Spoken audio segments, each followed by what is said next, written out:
Hola, hola, bienvenidos a Hablemos de Nutrición y a nuestra... Hola, hola, bienvenidos a Hablemos de Nutrición y a nuestra serie Afrontamiento Saludable en nuestro último episodio que tiene que ver con el tema de la filosofía del lenguaje en salud. ¿Pero de qué va todo esto? Te invito a que te quedes conmigo para investigarlo.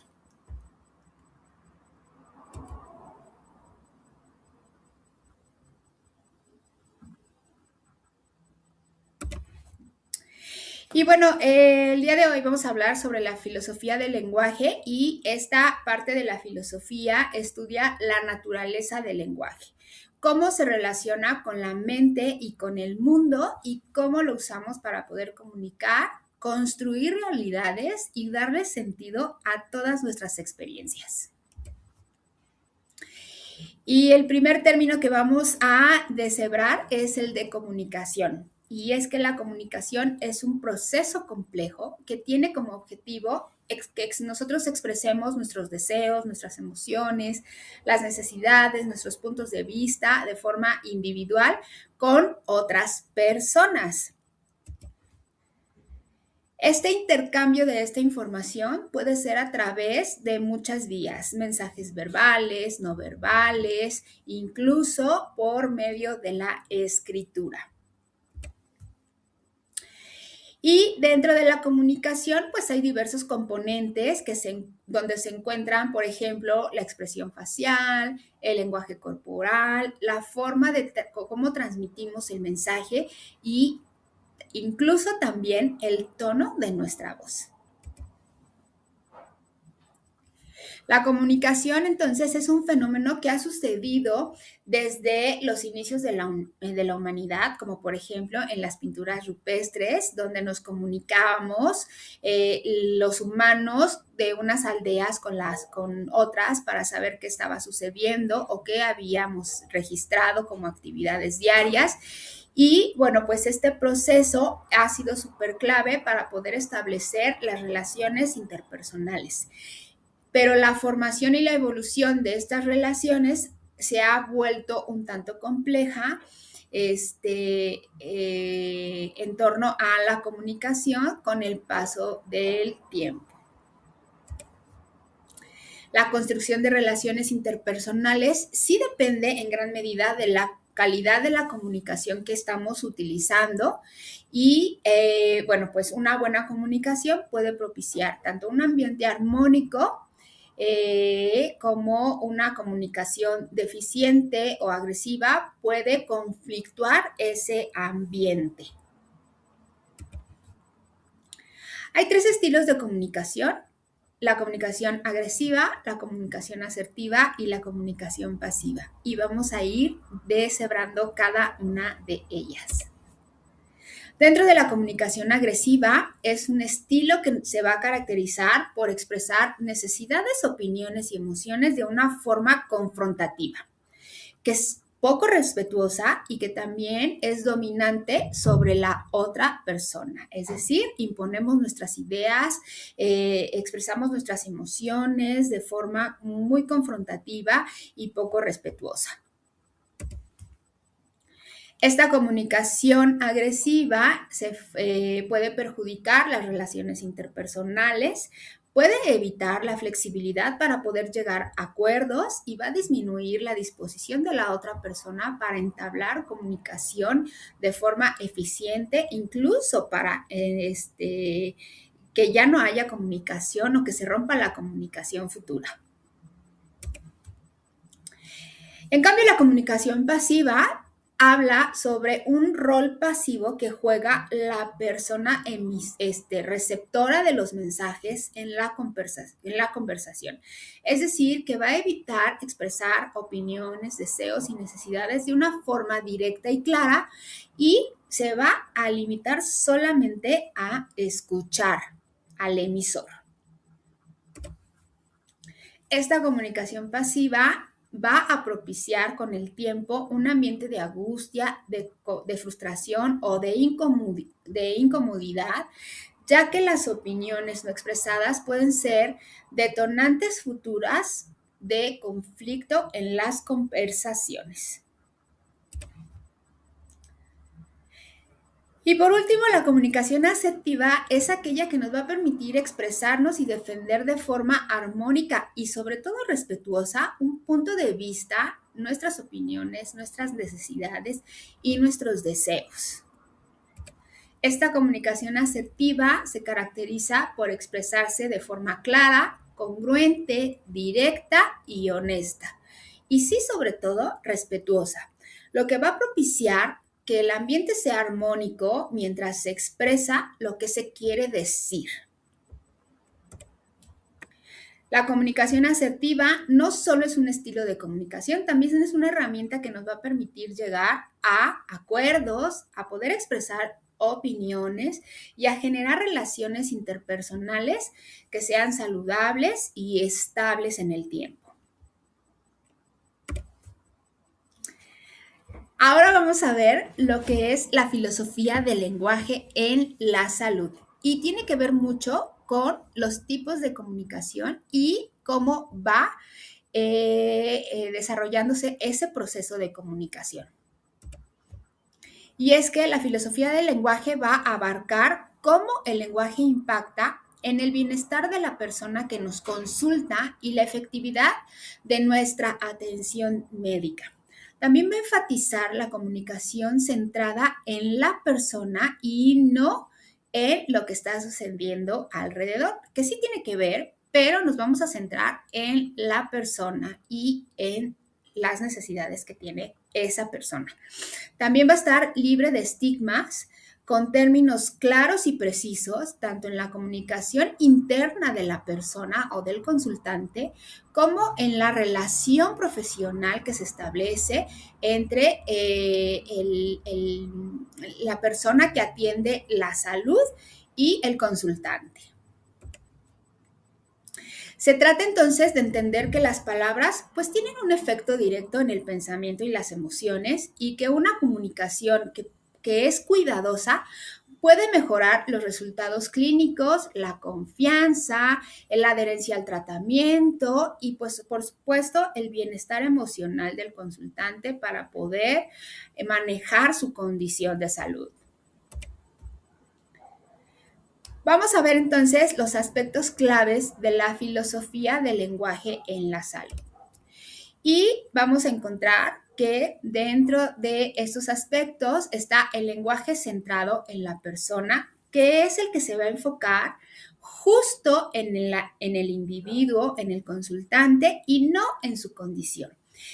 Utilizando términos que la definan en su conjunto y no solo por una condición patológica. Como por ejemplo, cuando llega un consultante y le decimos o le preguntamos si es una persona que vive con diabetes o es una persona con diabetes, en lugar de simplemente decirle eres diabético o preguntarle si es diabético o desde cuándo es diabético. Y eso hace mucha diferencia. Otro punto, otro aspecto importante es el lenguaje libre de estigmas y esto hace referencia a evitar términos peyorativos, que tenga juicios o que culpabilicen al consultante y que se promueva un ambiente así, entonces, de respeto y de confianza y que este respeto y confianza vaya sea bidireccional, de ida y vuelta. Otro aspecto es la claridad y la precisión de este lenguaje. Sí, obviamente el lenguaje médico debe de ser técnico y preciso, pero también podemos pensar en adaptarlo al receptor, al consultante, para poder evitar tecnicismos de forma excesiva que hagan que se confunda a la persona en lugar de aclararle sus dudas. Otro aspecto es el impacto que tiene este uso del lenguaje en el bienestar. Y es que el lenguaje enfocado de forma positiva se ha comprobado en diferentes estudios que se han realizado que puede mejorar la salud cerebral, la autoestima y la motivación de la persona, mientras que el lenguaje de enfoque negativo puede generar angustia y desmotivación. El otro aspecto es la comunicación como un acto médico. Y es que esta comunicación efectiva es súper fundamental para la relación entre el médico y el consultante. Esta confianza y este respeto que se crea cuando se genera este vínculo, va a consolidar el acto médico y va a lograr mejores resultados en la adherencia del tratamiento y en el manejo de la condición que el consultante tiene al momento en que llega con nosotros. El otro aspecto es el lenguaje interno del consultante y esto es súper importante porque reconoce justo la importancia del autocuidado y el manejo de las palabras que una persona se dice a sí misma. Cómo se ve la persona a partir de cómo nosotros nos referimos a ella, cómo genera esta comunicación interna para poder empoderarse, para poder atender y manejar su condición y poder así ser más efectivo su tratamiento y su autocuidado. Y esto pues obviamente va a impactar en su salud mental y por supuesto en la salud física. En resumen, adoptar una filosofía del lenguaje va a priorizar a la persona y va a utilizar una comunicación clara, respetuosa y libre de estigmas, lo que va a resultar esencial para poder fomentar el bienestar del consultante y poder optimizar la atención médica en todos los niveles.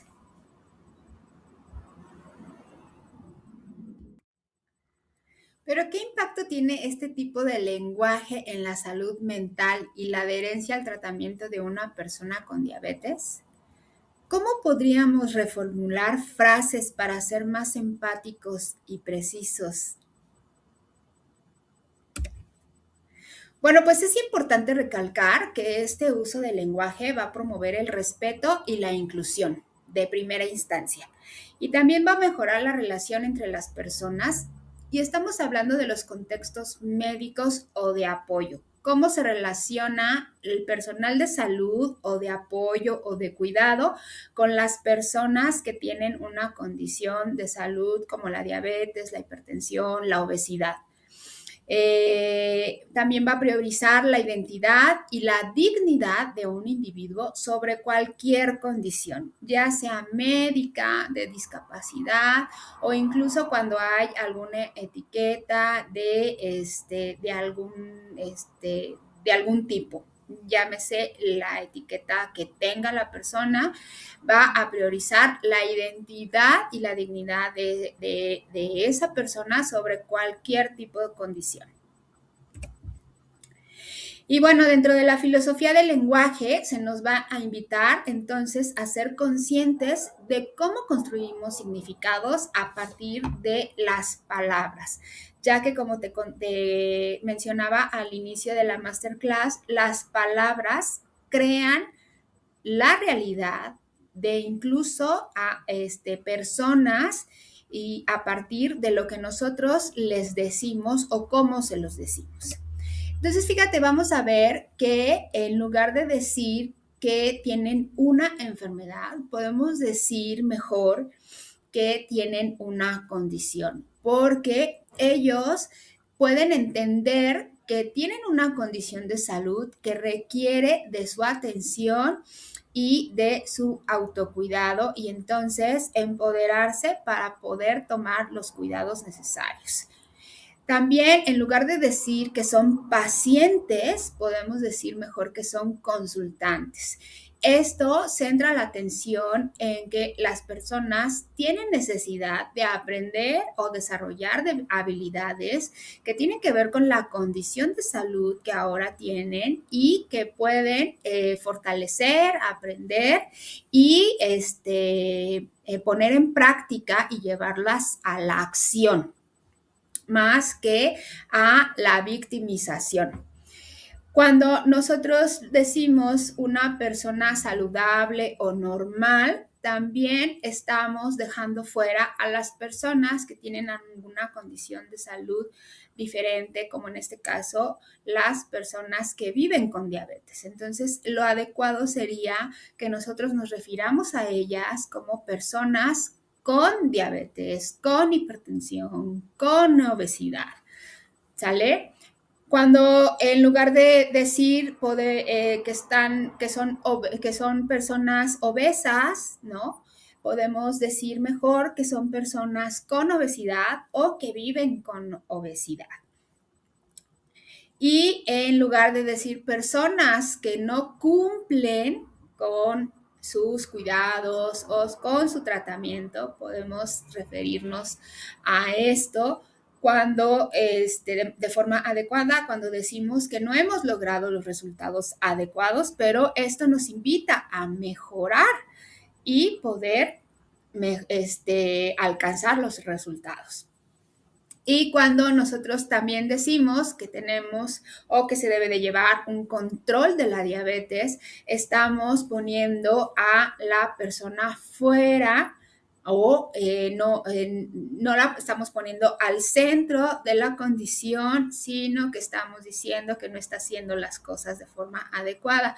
El control de la diabetes no es una frase que apoye a la persona. En lugar de eso podemos decir que hay un manejo de la condición de la diabetes porque influyen muchos aspectos que hay que tomar en cuenta. Entonces, mira, vamos a evitar decir o preguntar cuando lleguen a consulta las personas si son diabéticos. Una persona cuando recibe un diagnóstico de salud, les dicen que a partir de ahora son diabéticos y que entonces van a tener que dejar de hacer muchas cosas y deben de hacer otras, ¿sale? Entonces, esto nos va a llevar a estresar a la persona y a infundir incluso a lo mejor un miedo que no va a ser necesario para el manejo de la condición. Entonces vamos a preferir mejor preguntar si vive con diabetes o vamos a decir si es un diagnóstico y lo vamos a comunicar que a partir de ahora se va a vivir con esta condición. ¿Por qué? Porque es una condición de salud que no va a definir a la persona. Aquí no estamos poniendo una etiqueta, estamos diciendo que hay una condición que debemos de atender y que a partir de ahora nos va a acompañar en nuestra vida futura. Vamos también a evitar decir que no son diabéticos o que son personas sanas o que son personas normales y vamos a preferir decir o referirnos a la persona que vive sin diabetes. Porque las personas que viven con diabetes, pues no son anormales, no son diferentes a nosotros en cuestión física, en cuestión mental, pero tienen una condición diferente. De salud diferente. El usar la palabra control nos pone con mucho estrés o nos carga de mucho estrés. Entonces, si nosotros preferimos utilizar la palabra manejo, le damos la opción a la persona de hacerse cargo de la condición y poder desarrollar estrategias y habilidades para llevar mejor su condición. Aquí entonces vamos a ver que hay dos tipos de lenguaje, el lenguaje que juzga y el lenguaje que no tiene estigma. Por ejemplo, cuando una persona se le dice que tiene un pie diabético. En un expediente médico, obviamente ahí se tiene que poner la condición y hacer uso de este lenguaje, pero a la persona se le va a explicar que tiene una úlcera en el pie, que tiene necesidades de atención y que va a realizar tal o cual cosa para mejorar su condición, o que tiene un pie con una infección de tal o cual grado en cierta zona y se va a explicar de forma amplia y clara y específica. Un lenguaje que juzga es cuando se dice que puede o no puede, o que debería hacer tal cosa y no debería de hacer tal cosa, no debería de comer azúcar y que debería de comer más saludable, o que hay que hacer, ¿no? Un monitoreo continuo todo el tiempo y que entonces si no lo hace va a tener consecuencias. O sea, este lenguaje está juzgando a la persona si es que en algún momento falla y no lo puede realizar. Si necesita o si debería hacer tal o cual cosa. Un lenguaje sin estigma hace referencia a que nosotros, digamos, si han probado realizar algunas estrategias para mejorar su condición de la diabetes o si podemos hacer sugerencias para mejorar su autocuidado. Un lenguaje también que juzga es cuando nosotros nos referimos a un régimen de alimentación diabético y un lenguaje sin estigma estaría enfocado a hacer referencia a un plan de alimentación para personas que viven con diabetes. Y aquí vemos la diferencia y cómo nosotros podemos interpretar el impacto de las palabras o de las frases que utilizamos en las personas y en su adherencia al tratamiento y a la mejora de su salud. Ahora vamos a ver cuáles son las recomendaciones que sí es lo que puede ir y qué es lo que no se recomienda hacer. Utilizar, por ejemplo, este lenguaje que es neutro, sin prejuicios, sin juzgar, sin etiquetas, sin estigmatizar a la persona. También podemos poner a la persona primero y evitar las etiquetas, como ya lo hemos estado hablando en las diapositivas anteriores. Debemos lo que podemos hacer también, lo que se nos recomienda es evitar las descripciones que victimicen a la persona, es decir, no está sufriendo de diabetes o no está sufriendo de un pie diabético o de una inflamación ocular, tampoco está padeciendo una hipertensión, porque esto hace que las personas se sientan que tienen una carga de una enfermedad y entonces genere estrés y genere angustia, incluso puedan hasta deprimirse. Hay que evitar las descripciones eufemísticas como por ejemplo, decirles que son personas especiales, que tienen especiales cuidados, que son discapacitados, porque también eso revictimiza a la persona. Hay que no demeritar también los esfuerzos que hacen las personas que viven con diabetes, y es que hay muchos factores que ellos tienen que contemplar en su cuidado diario, como su monitoreo de la glucosa, su toma de medicamentos, alimentarse saludablemente, asistir a sus consultas médicas, muchas cosas que ellos tienen que contemplar para su manejo de la condición y que pues todos los esfuerzos que hacen son importantes para tener un buen manejo de su condición.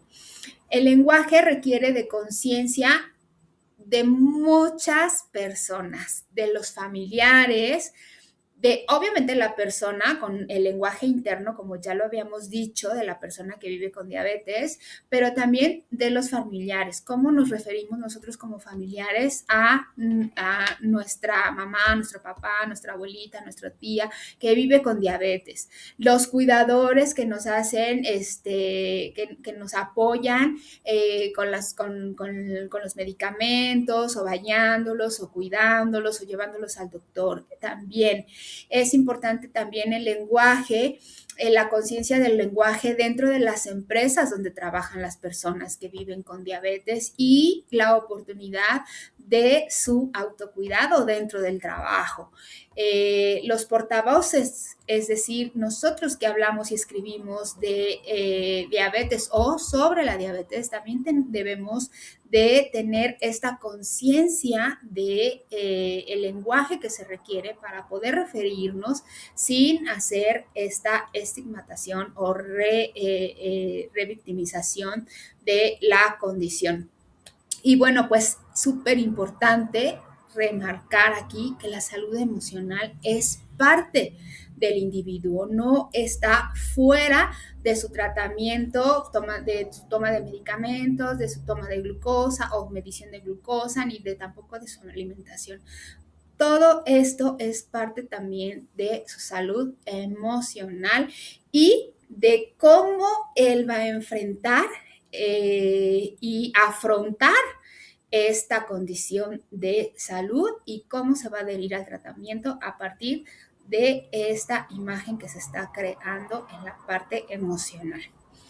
Y bueno, para concluir, quiero dejarte esta frase que para mí es súper importante porque las palabras tienen poder.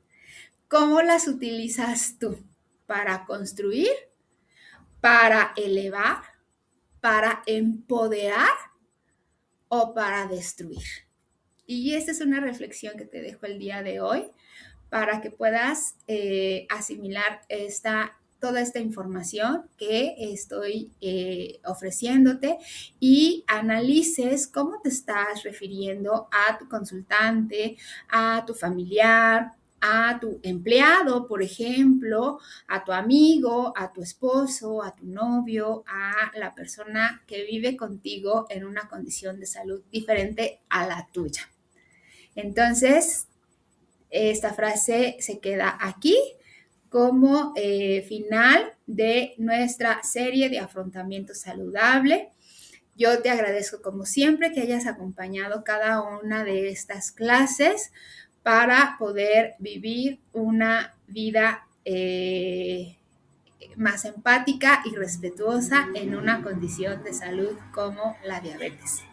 Como siempre, te dejo la biografía y el sustento médico, científico y de guías de autocuidado para esta condición y para nuestra salud física y emocional, por si te surge alguna duda a partir de la revisión de esta información. Como siempre, te agradezco que estés conmigo en Hablemos de Nutrición y que sigamos creciendo juntos. Visita el Instagram, mándame un mensajito personalizado vía mensaje directo por Instagram o un correo electrónico si tienes alguna duda o si quieres una asesoría personalizada. Estoy en constante revisión de los mensajes para poder acercarme a ti cuando tú así lo creas necesario. Y también comparte, guarda y suscríbete al canal para que te lleguen todas las notificaciones de los nuevos temas.